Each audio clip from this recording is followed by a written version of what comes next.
قال، انہوں نے کہا، صلی بنا رسول اللہ صلی اللہ علیہ وسلم ذات یوم، ایک دن حضور نے ہمیں نماز پڑھائی، امامت فرمائی، ثم اقبل علینا بوجہہ، پھر اپنا چہرہ اپنا رخ ہماری طرف کر کے آپ نے گفتگو شروع کی، فوعظنا موعظۃ بلیغۃ، پھر آپ نے ایک ایسا واعظ فرمایا جو بہت ہی دلوں میں اتر جانے والا تھا۔ بلیغ، بلغ پہنچ جانا، تو گویا کہ وہ ہمارے دلوں میں سرایت کر گیا۔ ذرفت منہ العیون، اس کی تاثیر اس درجے ہوئی کہ ہماری آنکھوں میں آنسو ابل آئے، بہہ پڑی ہماری آنکھیں۔ وَوَجِلَتْ مِنْهَا الْقُلُوبُ، اور ہمارے دل جو ہے دہل گئے، لرز گئے۔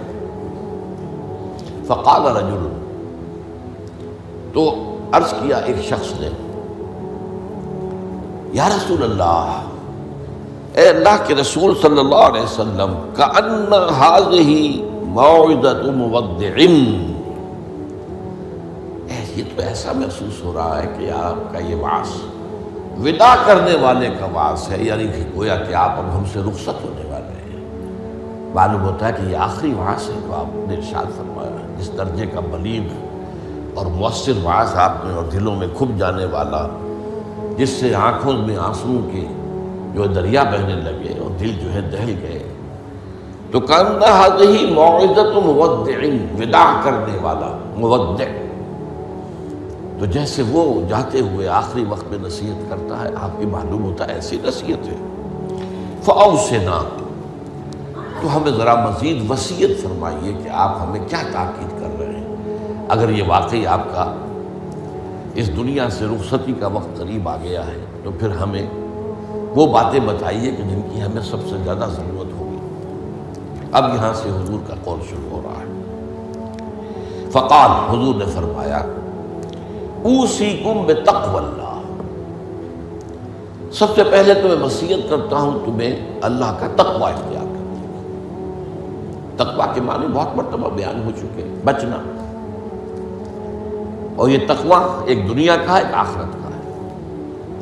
دنیا میں معصیت سے بچنا، گناہوں سے بچنا، اللہ کی نافرمانی سے بچنا، شریعت کے حدود سے تجاوز کرنے سے بچنا، یہ بچنا ہے، بچ کر چلنا۔ جیسے کہ کسی گھنے جنگل میں سے گزرنا پڑے انسان کو، اور وہاں کوئی پگڈنڈی بھی نہیں، کوئی راستہ بنا ہوا نہیں، اونچی اونچی گھاسیں اور درخت ہیں، اور اگر وہ امیزون کا ٹاس ہو یا کانگو کا ٹاس ہو تو درختوں سے لٹکے ہوئے بھی سانپ موجود ہوتے، تو ظاہر بات ہے کہ آدمی کس طرح چوکنا ہو کر پھونک پھونک کر قدم رکھے گا، کہیں ایسا نہ ہو کہ کوئی سانپ کنڈلی مارے بیٹھا ہو اور میرا پاؤں اس پر پڑ جائے، یا اور کسی موذی جانور کا کوئی بھٹ ہو، کوئی بل ہو اور اس میں میرا پاؤں پڑ جائے۔ تو یہ بچ کر چلنا کہ لو سانس بھی آہستہ کہ نازک ہے بہت کام، آفاق کی اس کارگہ شیشہ گری کا، ہر سانس کا لحاظ رکھو۔ تو سب سے پہلے تو اوصیکم بتقوی اللہ، نمبر 2 والسمع والطاعۃ،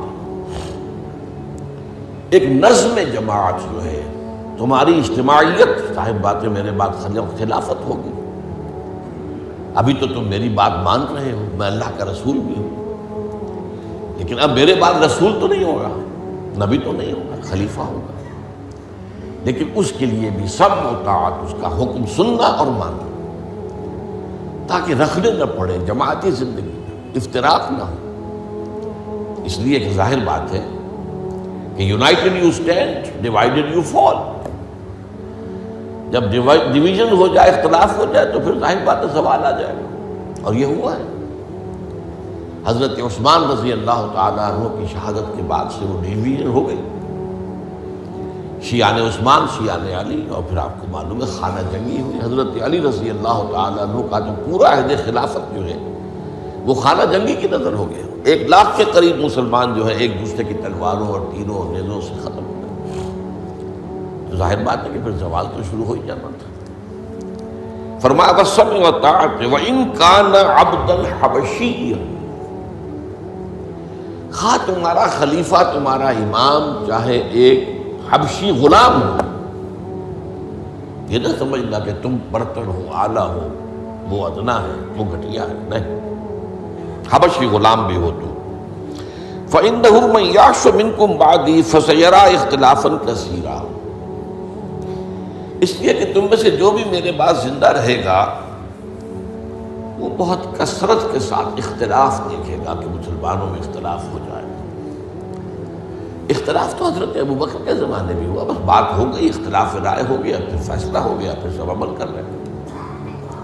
ایسا تو کبھی ہو ہی نہیں سکتا انسانی معاملات میں کہ اختلاف نہ ہو، لیکن اختلاف میں شدت ہو جائے، میری بات لازماً مانی جائے، یہ وہ چیز ہے ایجاب کل ذی رائے برائے ہی، کہ ہر شخص جو صاحب رائے ہے وہ اپنی رائے پہ اڑ جائے اور اسی کو اچھا سمجھے، تو پھر جماعت کیسے چلے گی؟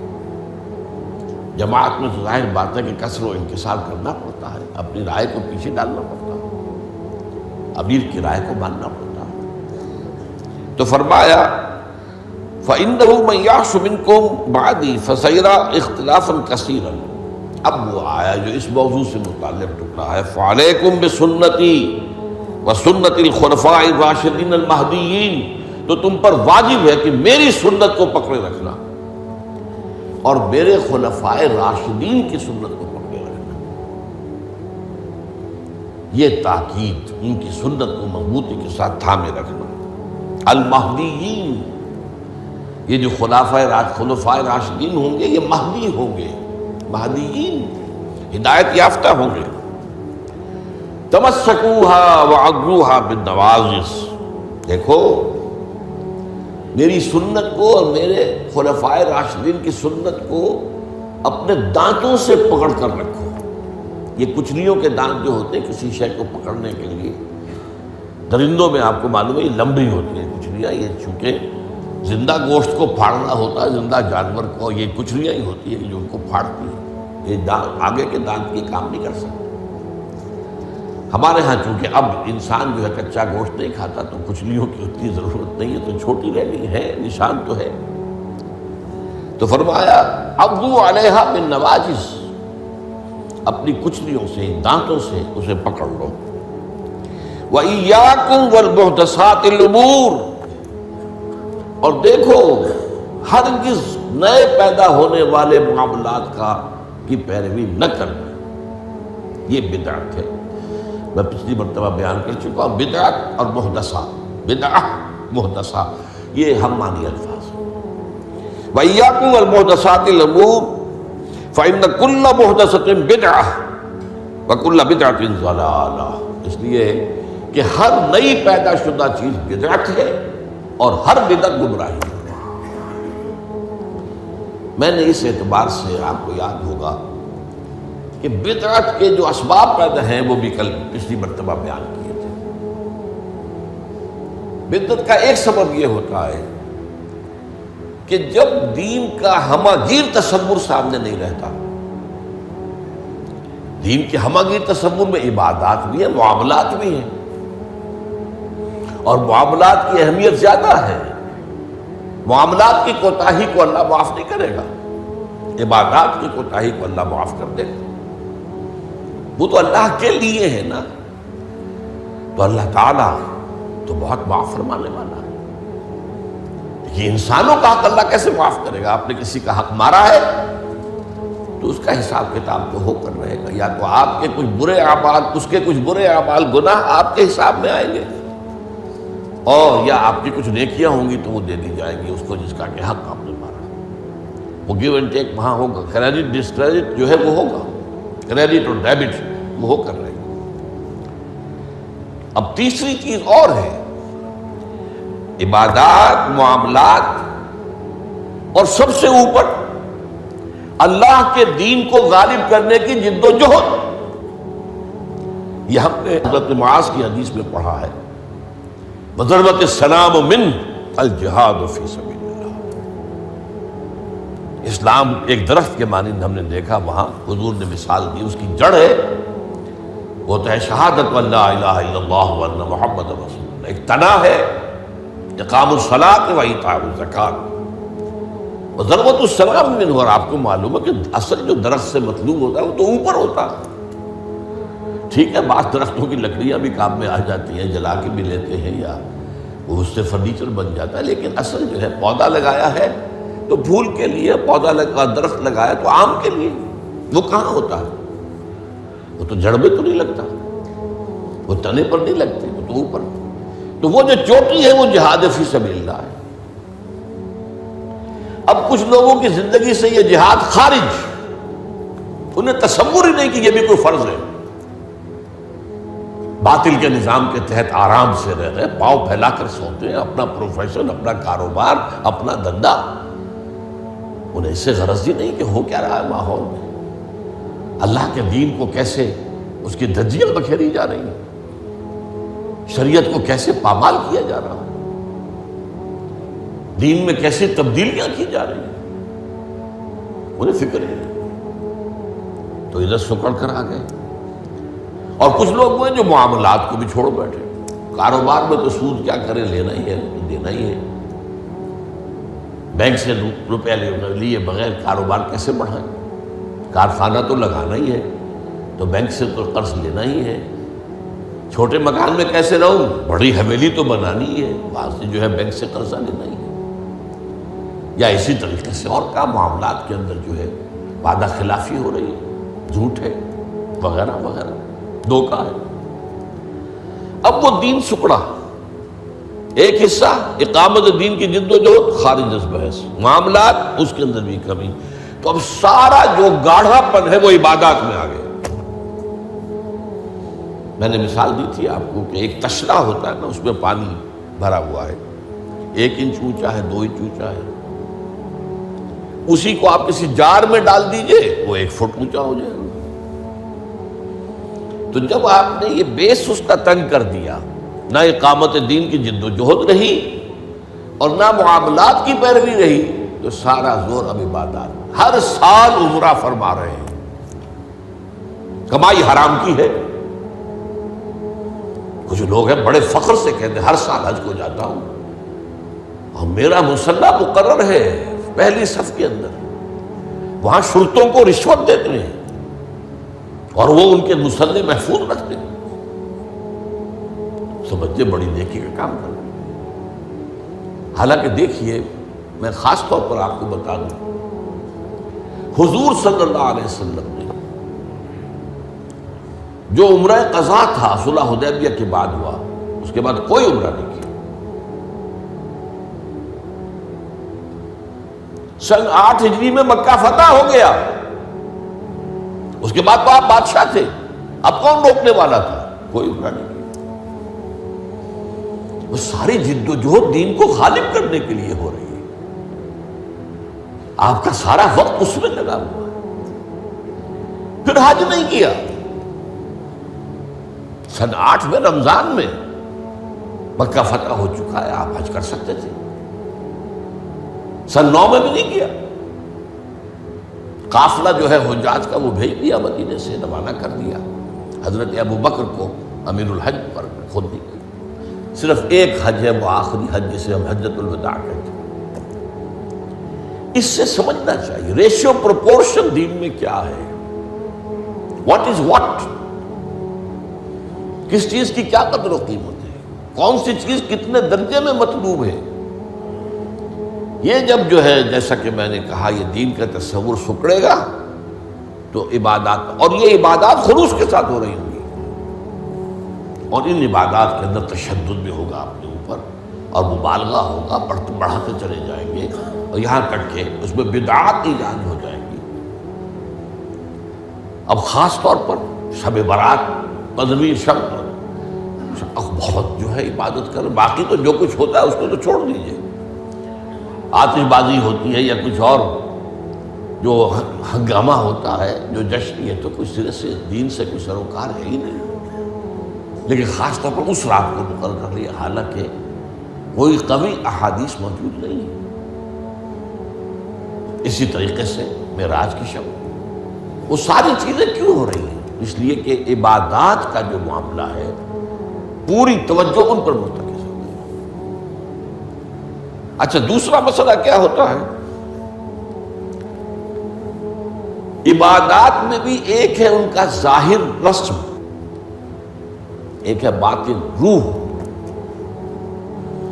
ایک نماز کا ظاہر ہے، فقہی طور پر آپ نے بالکل صحیح نماز پڑھ لی، صحیح وضو کیا، پھر اس کے بعد آپ نے تکبیر تحریمہ کہی، ہاتھ اٹھائے، باندھ لیے، ثنا پڑھی، فاتحہ پڑھی، کچھ اور قرآن کا حصہ پڑھا، پھر رکوع میں گئے، تسبیحات کی، پھر کھڑے ہو گئے، پھر سجدے میں گئے، پھر بیٹھے، پھر سجدے میں گئے، پھر اٹھ کھڑے ہوئے۔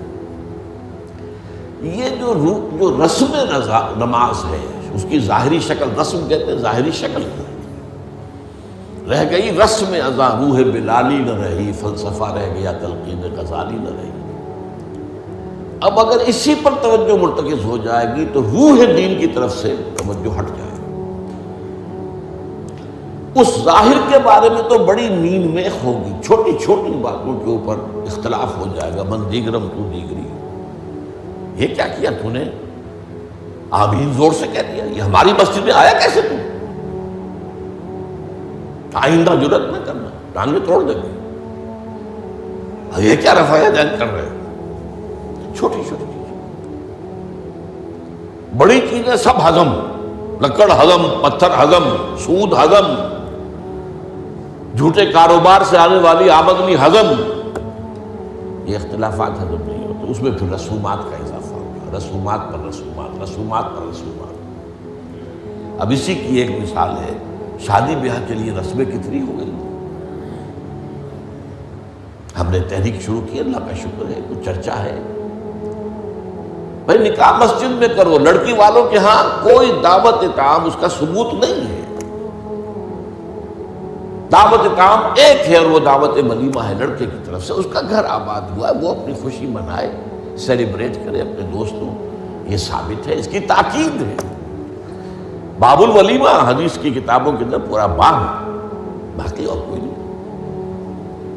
اب یہ ہمارے ہاں بارات چڑھ رہی ہے اور پہلے سرا بن رہا ہے اور پھر وہاں کچھ پیسے پیش کیے جا رہے ہیں، پھر وہ بارات گئی ہے جتھا بن کر، اور وہ لڑکی والوں کے ہاں جو ہے وہاں نکاح ہوا ہے، اور وہاں پھر وہ جو کھانے کھائے جا رہے ہیں ان میں جو آپ کو معلوم ہے اسراف ہو رہا ہے، جو کھانا جو ہے برباد ہو رہا ہے جس طریقے سے کھاتے ہیں، یہ ساری چیزیں۔ اور پھر کتنی دعوتیں ہوتی ہیں، مہندی کی دعوت ہو رہی ہے، مہندی کی رسم ہو رہی ہے، ابھی تو تاریخ لینے جا رہے ہیں لڑکی والوں کے ہاں، وہ دعوت ہو رہی ہے، جشن ہو رہا ہے، پر ہوتا کہاں ہے یہ؟ جن لوگوں کی حرام کی کمائی جو ہے، جن کے پاس انبار اس کے ہیں، وہ اپنی دولت کے اظہار کے لیے یہ سارے کام کرتے ہیں، اور اس کا نام تبذیر ہے قرآن مجید کی اصطلاح میں، تبذیر۔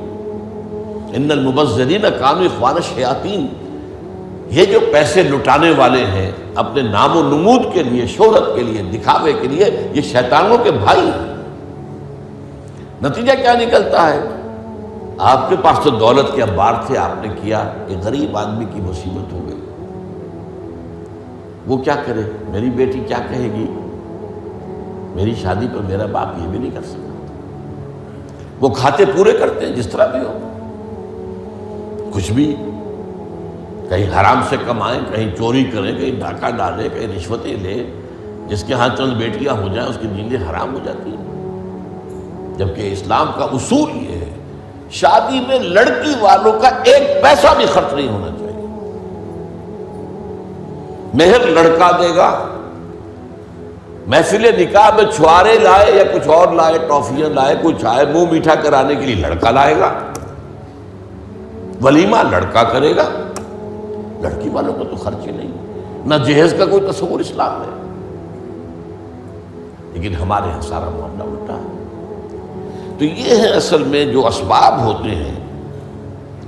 اس میں نے ایک چیز آپ کو اور بتائی تھی، جہاں کوئی بدعت آئے گی وہاں سے کوئی سنت غائب ہو جائے گی۔ حدیث سنانے سے رہ گئی تھی، ما احدث قوم بدعۃ الا رفع مثلها من السنت، رواہ احمد رحمہ اللہ۔ کوئی قوم بھی کوئی بدعت ایجاد نہیں کرتی مگر یہ کہ اس کی جگہ سے سنت اٹھ جاتی۔